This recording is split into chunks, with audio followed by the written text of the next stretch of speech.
Well, here's poor Marvin the mole, in this early evening on Monday, December the 1st in Port Perry. I think it's a mole. I was outside taking some steel poles from the side of the garage and bringing them around to the porch.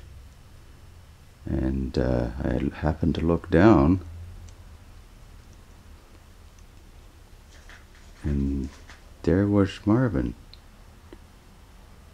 dead. And I felt for a heartbeat.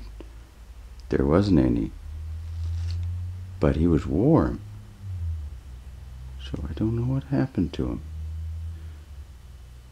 Maybe the squirrels threw him out. Maybe he dropped from the top of the roof. I don't know. But sad to say, he's done. Doesn't look real happy, but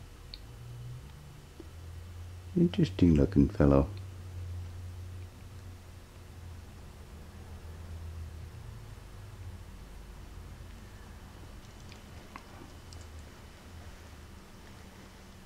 I don't know what led to his demise, whether he was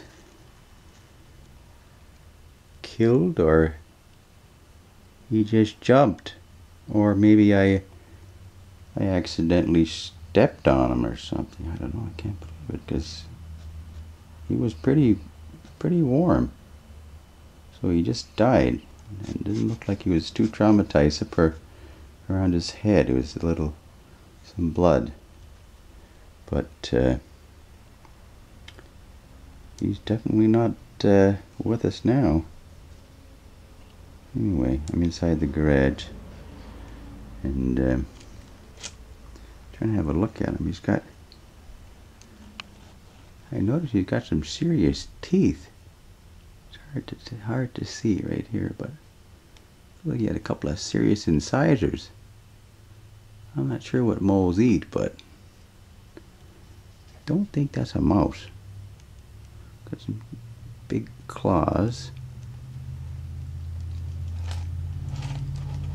And he's only got short little tail. He's no mouse. I don't know what kind of mole he'd be, but I'll have to check it out. Anyway, I'll say goodbye for now.